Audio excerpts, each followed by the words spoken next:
أعوذ بالله من الشيطان الرجيم بسم الله الرحمن الرحيم فلما دخلوا على يوسف آوى إليه أبويه وقال ادخلوا مصر إن شاء الله آمنين ورفع أبويه على العرش وخروا له سجدا وقال يا أبت هذا تأويل رؤياي من قبل قد جعلها ربي حقا وقد أحسن بي إذ أخرجني من السجن وجاء بكم من البدو من بعد أن نزغ الشيطان بيني وبين إخوتي إن ربي لطيف لما يشاء إنه هو العليم الحكيم ربي قد آتيتني من الملك وعلمتني من تأويل الأحاديث فاطر السماوات والأرض أنت وليي في الدنيا والآخرة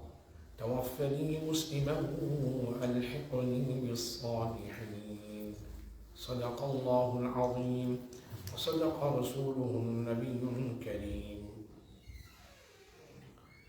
My dear respected listeners, continuing on the Tafseer of Surah Yusuf, and we reached the point where Yusuf alayhi salatu wassalam and his brothers, the whole family, now going to meet Hazrat Yusuf alayhi salatu wassalam in Egypt. And Allah Ta'ala makes a mention here in verse 99, فَلَمَّا دَخَلُوا عَلَى يُوسُف, when they entered the presence of Yusuf alayhi salatu wassalam, Awa ilayhi abaway, he took his parents unto him.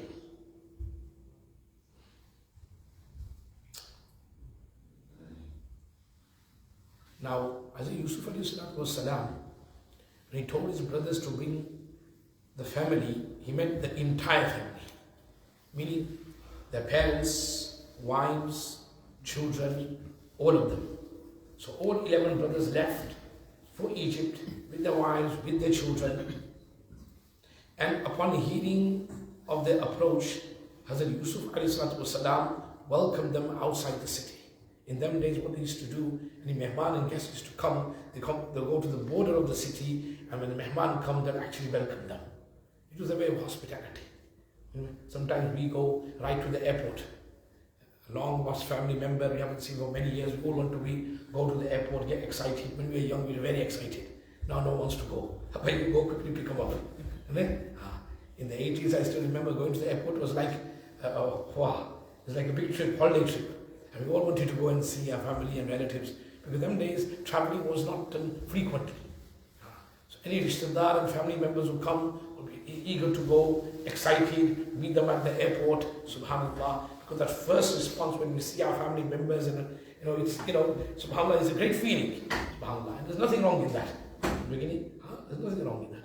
Especially regarding those people who come from Hajj.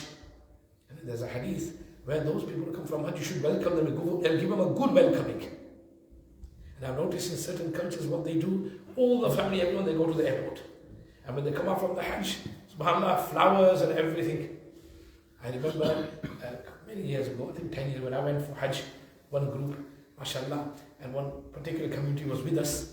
When we landed in Heathrow Airport, uncles and aunties and nephews and nieces and everyone, the whole, subhanAllah, the whole family, and with flowers. And to me, I was quite happy. I go, wow, this is it. They're giving izzat and maqam to the people who have performed the Hajj. That respect which is deserved. In dunya, we give so much respect. Someone graduated, university graduated, we party, we give this, here in Deen, when they've achieved something, we should welcome them. Because it creates the importance of that amal. It creates the importance of Hajj. When a person becomes Hafiz, we invite the whole family, we invite everyone in the community, there's a big jalsa done, and then we have da'wat. And why? To create the azmat of the Qur'an in the hearts of the people. To create, when there's Bukhari Sharif Khatam, we call everyone, we invite everyone, invite the family members, invite the whole community, is to create azmat, the greatness of hadith, and what they have achieved, so that it encourages others to also become Hafiz al-Quran, encourages others to also become Alim Deen, encourages others to also go for Hajj. Because these are amal carry reward and sawab and ajr. And when you give da'wah, there's nothing wrong with that. As Umar radiallahu ta'ala, just on completing Surah Baqarah, he gave da'wah. Just on completing Surah Baqarah. Shows the importance, the azmat of Qur'an, azmat of hadith, azmat of amal. And when I noticed so many family members, mashallah, very well. No one came to meet me and greet me, only one person, then tell, oh, let's go in the car. But it shows the azmat, and it is good, we should have that. It creates respect. Yes, that's not a bidah, because you just welcoming them, you're congratulating them on their great effort. And Hajj is not easy. And there are many elders who did the Hajj as well. To walk from there to there to there. Maybe some may have many illnesses, and they've got medications to take at some time, and then to perform the Hajj. It's a great amal, it's going to be a great sacrifice, a great qurbani, and it's a great effort on their part, and we should congratulate them. SubhanAllah. So similarly here, Yusuf alayhi salatu wasalam went to the borders and outside the city, and SubhanAllah was ready to meet them.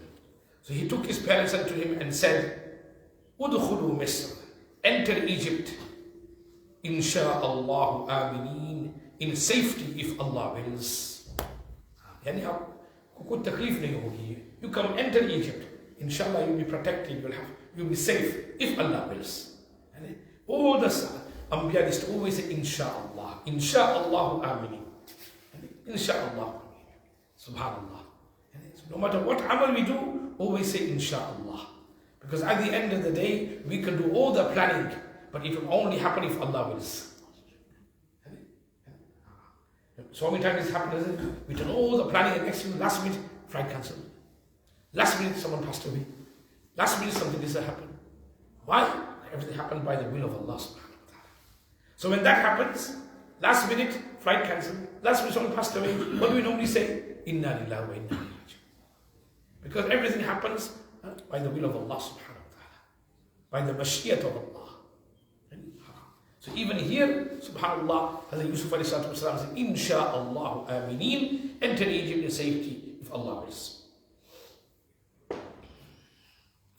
Then, when they entered the city, Hazrat Yusuf alayhi salatu wasalam honored all of them, gave them a lot of respect. They got honor. Allah makes a mention of that, how he honored them. Remember, his parents are also here. Hazrat Yaqub alayhi salatu wasalam went through so many difficulties and hardship, who cried and he really lost his eyesight. Because of the separation with Hazrat Yusuf alayhi salatu wasalam. What test and imtihan from Allah subhanahu wa ta'ala. Subhanallah. And now, he's coming to Egypt, and what does he see? His son. Allah. Me and you just giving a taqreer and a speech, I cannot really express the happiness and the joy and the emotions in the heart of Hazrat Yaqub alayhi salatu wasalam and in the heart of Hazrat Yusuf alayhi salatu wasalam when they met one another at that time. Allah Akbar. You cannot do justice. And that shows how chosen they were, how close they were, that incident happened 1,000 years before Prophet sallallahu alaihi wasallam. The verses are revealed, and Allah makes a mention of this. وَرَفَعَ أَبَوَيْهِ عَلَى الْعَرْشِ. Look at the azmat Allah gave to Hazrat Yusuf alayhi salatu wasalam and Hazrat Yaqub alayhi salatu wasalam. وَرَفَعَ. Now, how did he honor them? You see how he honored them. وَرَفَعَ أَبَوَيْهِ عَلَى الْعَرْشِ. He seated his parents upon a throne. Subhanallah. He's the leader. Yusuf alayhi salatu wasalam. He's the leader. But when his parents come, he places his parents on the throne. The azmat of parents, the respect of the parents. No matter, from this we also learn, you may be so high in your status, your worldly status, your deedy status, but your status is never higher than your parents. Your status is never higher than your parents. Your darjah is never higher than your parents. As Yusuf alayhi salatu wasalam, Allahu Akbar, not just a Nabi, but he's now a leader, the most looked up to in Egypt. When his parents come, he places him on the throne. What is it an aspect? May Allah grant us the tawfiq to even give that sort of respect. We don't, Allah doesn't expect us to every time they come to our house, we place them on a throne. Allah doesn't expect that from us. What do we do? Alhamdulillah, my father is here, give them a hug. Smile, how are you, mashallah, talk with respect. Sit down, you don't walk in front of them, let them walk first, then you don't sit down first, you let them sit down first. That is respect and azmat. No matter how knowledgeable you may be, no matter how professional and educated you may be, when it comes to parents, azmat, respect, adab, very important. Time and time again the Qur'an mentions. So you see these parents upon a throne. On the day of Qiyamah, there will also be an occasion where Allah subhanahu wa ta'ala will grant a crown, taj, to our parents. And who are those lucky parents? They are those parents whose children are hafiz of Qur'an. He, as a Yusuf placed his parents on the throne. But on the day of Qiyamah, certain parents will be granted and given a crown on their head by Allah subhanahu wa ta'ala, and that crown will shine more shinier and brighter than the light of the sun. And that is those parents who made effort on their children and made them hafiz of Qur'an. May Allah grant us the tawfiq. This is the honor Allah gives for deen. Today everything seems insignificant. I say, what's the big deal? It is a big deal. In this Gaya Guzar Zamana, when everyone's looking for dunya, looking for izzat in the dunya. May Allah give us a tawfiq. So he placed them on the throne to show their elevated status. And then, وَخَرُّوا لَهُ سُجَّدًا, they all fell prostrate before him. They all did sajda before Hazrat Yusuf alayhi salatu. The parents did sajda. The brothers did sajda. All of them did sajda. Allahu Akbar.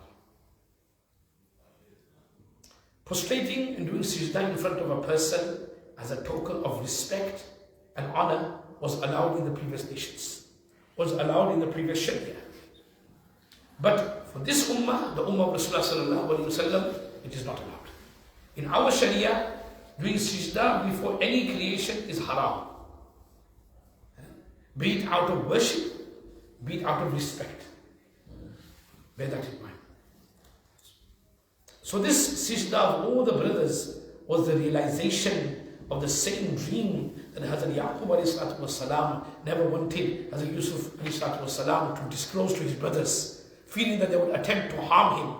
However, they attempted to harm him, but the plan of Allah reigns supreme, as it always does. People, they plan and plot and scheme to harm certain individuals, harm certain groups, harm certain countries, whatever it may be. Maybe in the political arena, maybe in a local scenario, maybe in a domestic scenario, maybe in a family. But at the end of the day, it will only happen if Allah wills. Allah's planning, وَمَكَرُوا وَمَكَرَ اللَّهُ وَاللَّهُ خَيْرُ الْمَاكِرِينَ. Allah plans, they plan and Allah plans. Sometimes what happens, people plan assassination plots, this, that. They plan this, they want to harm this person, defame that person, defame this person. What happens? It doesn't work. It happens. They get izzat, they get honor, they get respect. Why? Because Allah's plan. Here they wanted to humiliate and disgrace Hazrat Yusuf ﷺ, so that he not be known, never been talked about. And Allah SWT took him from the well right unto the leadership of Egypt. And the most respected and honored man. تُعِزُّ مَنْ تَشَاءُ وَتُذِلُّ مَنْ تَشَاءُ. Allah grants Badshah and kingdom to whoever He wishes. He can take away Badshah and kingdom from whoever He wishes. You can be a king and leader and people look up to, and the next minute, no one knows you anymore. You're out there on the street begging. You're down upon, you're degrading. تُعِزُّ مَنْ تَشَاءُ. Allah grants izzat and honor to whoever He wishes. وَتُذِلُّ مَنْ تَشَاءُ. And disgraces a person whoever He wishes. بِيَدِكَ الْخَيْرِ. It is in the hands of Allah is all good. إِنَّكَ عَلَى كُلِّ شَيْءٍ قَدِيرٍ. Allah is capable of everything. Allah is capable of everything. He can do that.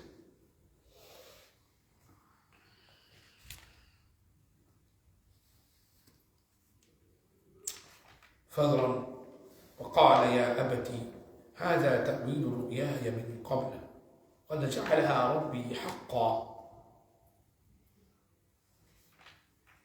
He said, "Oh my beloved father, this is the interpretation of my past dream. Allah has surely made it come true. وَقَدْ أَحْسَنَ بِي إِذْ أَخْرَجَنِي مِنَ السِّجْنِ." But He had truly been kind to me. Now He's remembering the favors of Allah subhanahu wa ta'ala. Though He went through so many difficulties, He's remembering the favors. Allahu Akbar. We judge Allah. Allah has given us so much. No, we judge Allah for the one thing that He's not given us. Or a couple of things that He's not given us. The true pious people, they've only got one or two things. And the rest have been through so many difficulties. But they look at those 2-3 things that Allah granted them. And they do shukr of Allah subhanahu wa ta'ala. Subhanallah. These are the prophets and the anbiya. Subhanallah. They always look upon Allah, the goodness, the khair. Even through difficult situations, they look at the goodness in that as well. They do sabr and Allah elevates their status. And here, the Nabi mentions, that shows what lofty character the anbiya have. Their personalities are of a very high standard. Subhanallah. This is what makes a good human being. You know, sometimes we talk in our normal conversations, you're high class log hai, you're third class log hai. And these people are high class, these people are third class. Actually, what is the criteria of a high class and third class? High class, actually in Islam, the criteria in high class is deen and akhlaq and character and personality. Especially when we interacting with other people, how we approach, how is our manners, how is our respect, and in different situations, how do we respond? That shows and says so much of a person's character. That is the criteria of a person of high class. And low class are those people, no matter what happens, they're always degrading people, downtrodden people. Their words are very rude and disrespectful. And in certain situations, they don't know how to behave, how to act, how to approach. And that's the problem. Anyway, He had truly been kind to me. He removed me from the prison. وَجَاءَ بِكُم مِّنَ الْبَدْوِ, and brought you from the countryside. مِن بَعْدِ أَن نَزَغَ الشَّيْطَانُ بَيْنِي وَبَيْنَ إِخْوَتِي. After Shaitan had caused strife between my brothers and I.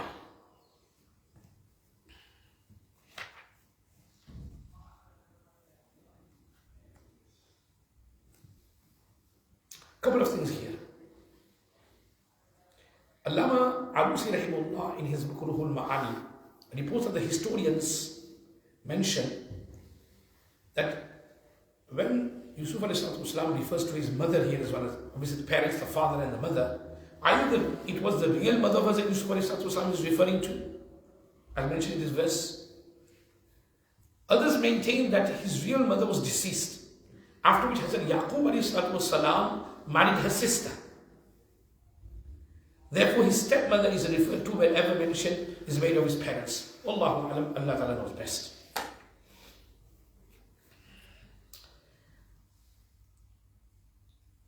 Then he talks about the favors.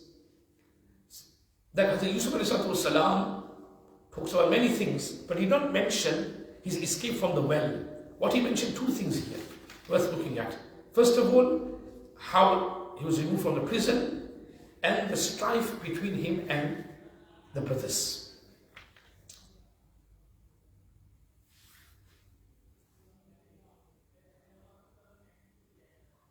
Why did he not mention the animosity of his brothers in that gathering?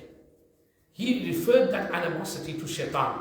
He says here, نَزَغَ الشَّيْطَانُ بَيْنِي وَبَيْنِ إِخْوَتِي.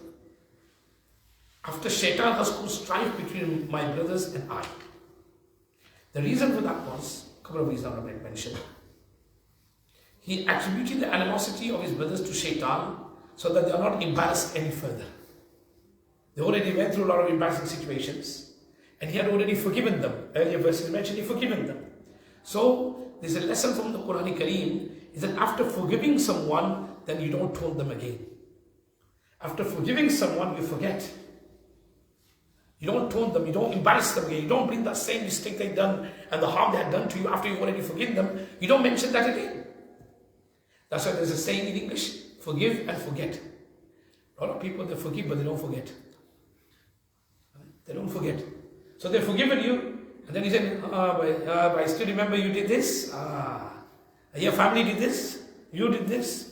मैंने तो माफ कर दिया, लेकिन फिर भी. That takes away all the sawab. The forgiveness itself carries reward and sawab. But soon as you start reminding them, embarrassing them again of their mistakes and what they've done to you, unfortunately, that sawab goes away. Just like when we give sadaqah to someone, charity to someone, we help someone financially, right? That's sadaqah, that's charity. Forgiving someone is charity. And what does Allah say? لا تبتلوا صدقاتكم بالمن والأذى. Don't destroy your sawab of your charity by reminding them of your favors. Remember I gave you £1,000 before, remember? Oh yeah. Remember I gave this masjid £100, now look what they're doing. Now I gave this, I gave that, I helped you out. Some sawab gone. All the sawab is gone. I helped that institute, I remember, and now what? And I helped that. But you gave for Allah. Did you give so that they could put you on a throne as well? When you help someone, you're helping for Allah.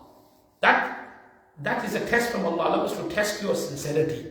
Don't worry, you've given now, you've given £100 to your family members, £1,000 to your family members, £1,000 to the masjid, to anything, oh mashallah, I go to ikhlas. Don't worry, when the time comes and Allah will test our ikhlas.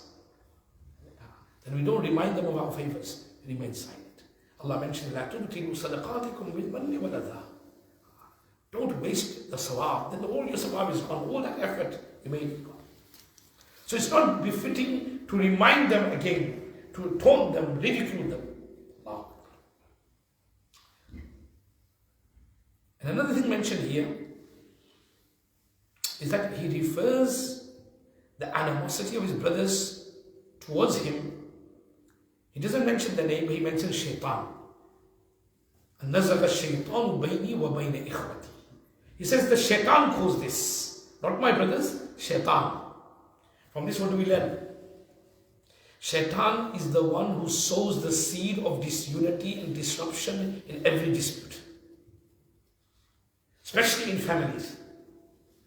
Between brothers, between sisters, between aunties, nephews. Who sows the seeds of dispute and disunity is shaitan. For petty things, small, and then it goes on. And then no one's talking to one another. That's why, Allahu Akbar, no wonder Sila Rahmi plays an important role in a productive society. Those societies which are destroyed and corrupt are those societies and communities we have no family bond anymore. No family unity. We are still lucky from our cultural background, Asian background, our family unity is still strong. You know, we have our uncles and aunties and pupa and mamu and khala and khalu, and we get together and we're there for one another, we help one another, we assist one another. That itself, this is family unit. And who causes disruption? Shaitan. Either through money, through worldly things, and etc. Where there's no family bond and no family unit, society will be destroyed. Society will be destroyed. Today we're living in a world of individualism. Individualism means I don't go anywhere, no one comes to my house. I don't go to meet my relatives, no one comes to my house. COVID had a bad impact on a lot of families. And one of this was this. Everyone individual now. कोई मेरे घर ना आए मैं किसी के घर नहीं जाऊँगा. मेरा फूफी भी मेरे घर ना आए, मेरे फैमिली भी मेरे घर, मैं भी किसी के घर नहीं जाऊँगा. I don't want to meet anyone, I don't want to think anyone. It's easy to say that. But remember, we are all human beings. We are all weak. As we grow older, we will get weak as well. Physically weak. We get bimar, we get ill. And sometimes we'll be muhtaj. We need each other's help financially, physically, emotionally. And if we're going to go upon this concept of individualism, we must, then what? Who's going to help you when you get older? Who's going to be there for you when you're weak and ill? Our families, mashallah, with this good family culture and bond, you notice as soon as one family member is ill, issue, financial issue, health issue, we're there for them immediately. We have mashwara, how can we help our brother, our sister, our auntie, our mamu, our khala, whatever. What about if there's no one there? It's easy to say now because I'm healthy and wealthy, I'm strong. I don't want anyone, I've got my own house, I'll have a house real corner somewhere where no one even comes and no one meets there. That is fine. But what happens when you get ill? Then what? There's no guarantee. And then as we get older, the rest we see what's happening. They're sent to an old people's home, daycare center. Then it affects the iman and impact the iman in Islam as well. Okay? But where families where there's a good bond, no matter how old they are, how frail they are, how weak they are, how majboor they are, families are there even taking the wheelchair, and they do their khidmat and serve their khidmat with great honor, with respect, willingly. That is the difference. That's why Shaitan does this. Because he knows once that family unit is gone, that is the bunyad and the foundation of a corrupt society. Then no one's there to help one another anymore. I like to mention this because I've seen it with my own eyes, and I'll just conclude on this. One of my uncles who passed away a couple of weeks ago, my papa, he was bedridden for about 8 years now, 6 to 7, 8 years. Unable to walk, unable to even eat properly, they have to feed. But I noticed his family members, subhanAllah, his daughters, sons, and grandchildren as well, taking turns feeding him, taking him in the wheelchair to the masjid. He's unable to speak, but they're feeding him, they're helping him, they're serving, taking turns. One weekend, other children come, one weekend, other children come. I'm looking and I'm serving. Wow. If it was, when there's no family unit, individualism, then that child would probably be an old age. But because of our strong family unit and bond, and we understand this is also part of Islam.